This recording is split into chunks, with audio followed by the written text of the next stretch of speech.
Welcome to this episode of Silver Expertise Lessons of a Life Lift. A couple weeks ago, I posted a little snippet of some throwback pictures from 1987. Yes, 1987, senior year of high school for yours truly. And the pictures were of me and my two friends and Bon Jovi and the band. And we hung out with Bon Jovi pretty much for the whole evening. And it was a pretty wild experience. Here's the background behind those photos. To start, back in high school, I was on the rifle team. We had a competitive shooting rifle team, which I don't think any of them exist in schools today, unfortunately, because of the climate that we're in. But we had a great team. We had a lot of fun and a lot of friendships were made. And it was my senior year at Union High School in Union, New Jersey. Shout out to Coach Bob White. God bless him, was an amazing influence on us. And amazingly, we didn't make him drink and drug. Although, no, that's not true. We did make him drink Ballantine Ale.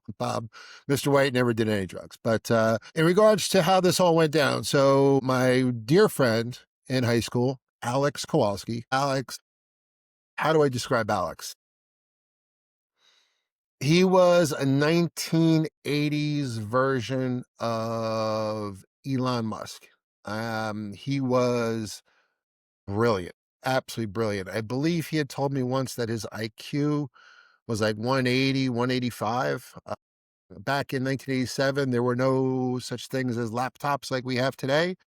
Everybody wrote notes in a notepad, but Alex had one of the first laptops, and this thing was like this big, probably 10 pounds, and he carried it in a briefcase, and he sat there at class and just cranked out notes, cranked out notes. He was a year behind me. I graduated 87.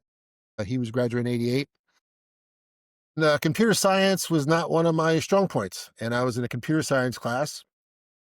And Alex at the time was, believe it or not, at the age of 16, was writing programs for small businesses to operate their cashiers on and operate other things within their stores and selling them for $5,000, $3,000 a clip. That shows you what kind of brilliant person he was. Great, great guy. Very much a nerd. Nerdy, Alex was. God bless him.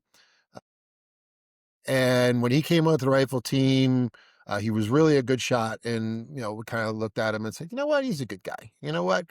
Yeah, he's a computer nerd. Yeah, he's got an IQ of 180, 185, but we're going to teach him how to have some fun. So as he got on the rifle team and he was doing well, we became good friends. And one night I was over at his house and he was helping me with my computer science work, and which he was able to do within seconds.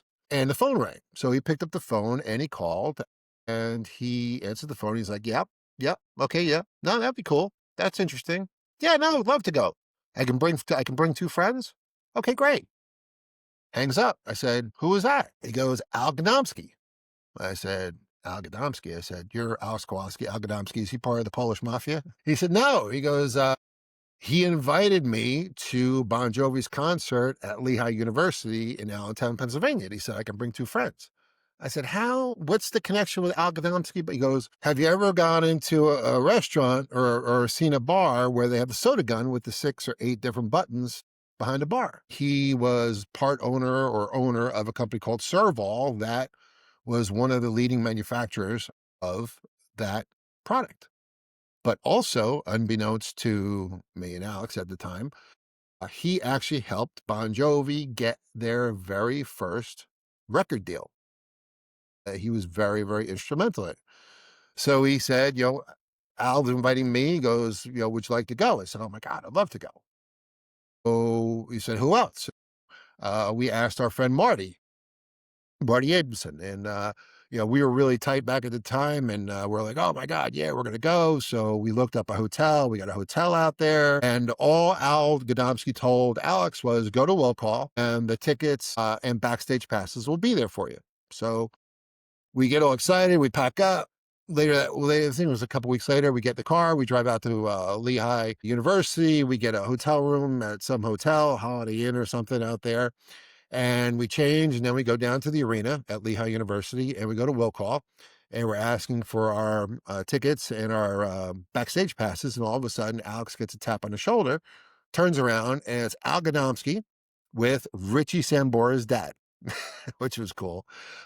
Super, super nice man. Oh my God. Richie's dad was just so, so nice. So we go ahead and we get our tickets, we get our badges around our neck, and then we had a decal that we had to put on our jackets, verifying the backstage passes. So we go ahead and Al's like, so let's go backstage. Let's go see John and Richie. So we go and we go backstage, and security, was crazy, as you can imagine.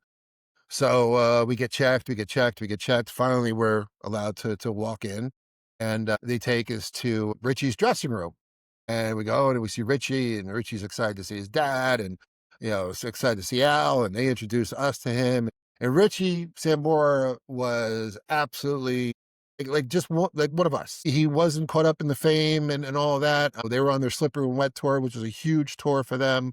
Lehigh University Stadium was a huge stadium, but he was as down to earth as could be. So we hung out, BS with them for a while. Then he said, "Hey, where are you guys sitting for the show?" I said, "I think we're in the front row." He goes, "Okay, great. Awesome." He's like, "What are you guys doing after the show?" I said, "I don't know." He goes, "Why don't you come back to come back to the hotel and hang out with us?" He's like, "We're staying at the Hilton in Allentown." So we're like, "Okay, cool." So we go ahead and get escorted by security out from behind the stage. They open up the barricades and they put us in the front row. And every guy's dream is to get mauled by beautiful women. Every guy's dream. I could tell you it's really cool for about a second, maybe 2 seconds. After that, it's scary as hell. So we're there at the barricades, and these beautiful group of girls behind us are like, "Hey, what are you doing with the badges? What's the sticker on your jacket?" We said, "Oh, we're just backstage hanging out with, Richie Sambora." What? All of a sudden, they want our jackets. They're calling us. Security had to pull the girls off of us, and then they had to open the barricades. And we were between the barricades and the stage. And literally during the whole concert, we're looking up like this at Richie and John and the whole band. So incredible show, had a great time, absolutely awesome time. Great photos. Unfortunately, no smartphones. I think I've got the printed photos in a box somewhere, I think. But just a great, great show. Afterwards, when the show's over, the security escorted us out the back, away from those crazy girls. And we go back to our hotel, we shower up, we change, we're good to go. And we drive down to Allentown Hill. And it's right in downtown Allentown. And we pull up, and there's the 3 or 4 huge monster tour buses parked out front. So we go ahead and park our car. We walk up to the front of the hotel, and it's just mobbed. I mean, there's got to be, no kidding, 500 women. Now, this is the 80s.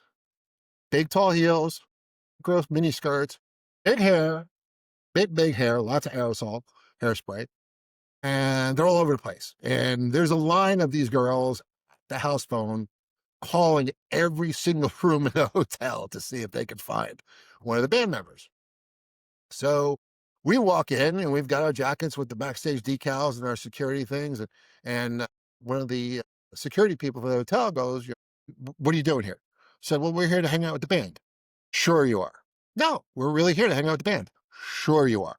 "Listen, if you call head of security for the band and you give him Alex Kowalski's name, I'm telling you, we're going to be going upstairs."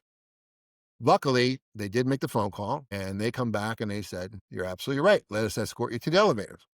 We get escorted to the elevators, and there's this woman, probably in her 30s, business suit and with a dozen roses in her arms. And she falls to her knees in front of us and goes, "Please, if you take me upstairs to meet John and the band, I will do anything."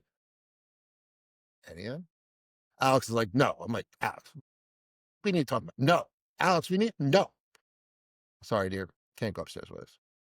So we get in the elevator, we go upstairs. They rented out the entire 5th floor of the hotel. The entire 5th floor was the band, all the roadies, everybody was on the 5th floor. So we come walking out of the elevator. We're greeted by Al Gadomski. We get walked down the hall, and we go to Richie's hotel room. And Richie has a normal hotel room, nothing special. But we sit in his room probably for half hour, 45 minutes, and we're just talking about New Jersey. He's telling us about fame and, fame and, trying to go to the Woodbridge Mall with his girlfriend at the time and, getting noticed and running for his life out of the mall to get to his car to go and get home safely. We talked about the Jersey Shore. We talked about Seaside. We talked just reminisce like, a couple of Jersey boys would. So he turns around and goes, hey, why don't we go down John's room? So we go down to John's room. And as we're walking down John's room, Tico Torres was in the hallway. Alec John Such was in the hallway, and David Rashbaum. I don't know what his new last name is, but he was David Rashbaum at the time. And we want to take pictures with them. Newsflash, total douchebags. Douchebags. Douchebags. Couldn't be bothered. I mean, we have some pictures, puss on their face. And I'm like, you guys, John and Richie are like and we haven't met John yet. We only met Richie, and Richie was awesome.